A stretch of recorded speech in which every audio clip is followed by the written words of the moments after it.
Oh, look at those ugly feet. All right.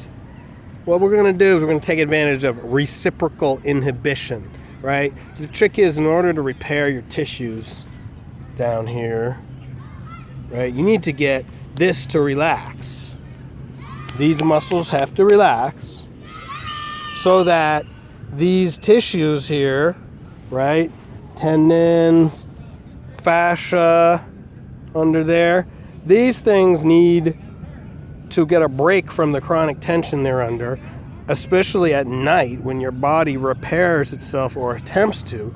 These tissues have to be loose so that they can absorb nutrients, fluids, immune cells, all the stuff that's supposed to repair them, right?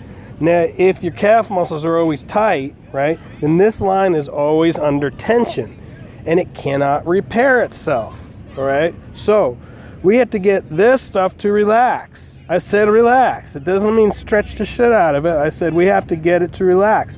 Why is it tense? Well, it's a long story, but your nervous system's making it tense. You're making it tense. There isn't somebody over on the end of it pulling on it, right? The muscles are tense. So we're going to take advantage of something called reciprocal inhibition. We're going to get these muscles here to get more active and more developed.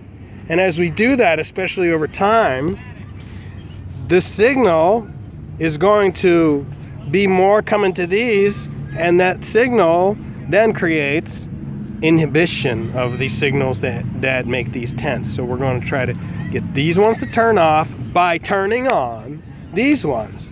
So here's what you do.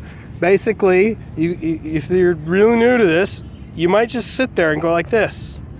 So as you look at the muscles there, if I pull my feet toward me, you see these muscles activate. All right, so real simple way to get started is just sit there and just go like this. And you'll be surprised if you pull these toes back towards you real hard, you'll feel a burn pretty soon if you do this a bunch of times. Another thing you can do while you're here is try to practice spreading your toes. All right, so you sit there, you try to spread your toes, and then you try to hold them spread and dorsiflex. This is called dorsiflexion, this movement. Toes toward you. All right, so you're going to feel muscles here. You're going to maybe feel some little muscles in here working. And this is the first and simple way that we can start to work on this. The next thing, and this is a little harder, and again, this is just a simple way to do this, is to basically walk on your heels. All right, so what I'm going to do, I'm going to spread my toes and lift them, right? Because that's going to help me turn these muscles on. Because the tendons here from these toes, they go up into muscles along here. And all these muscles tend to work together. So we're going to lift and spread the toes. Then I'm just going to pick up the forefoot.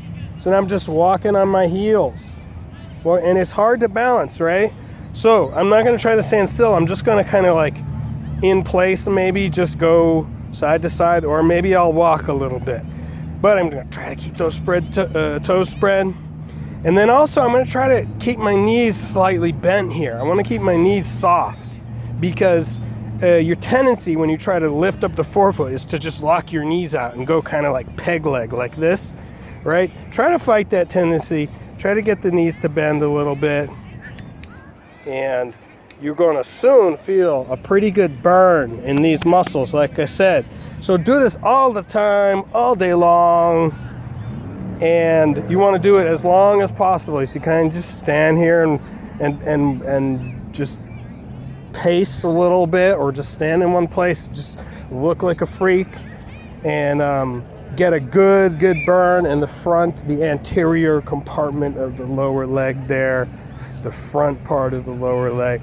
Get as good of a burn as possible. Do it as long as it takes. Spread those toes, and then maybe just shake out your legs, and then do it again. Do this all the time, and your shizit will get better.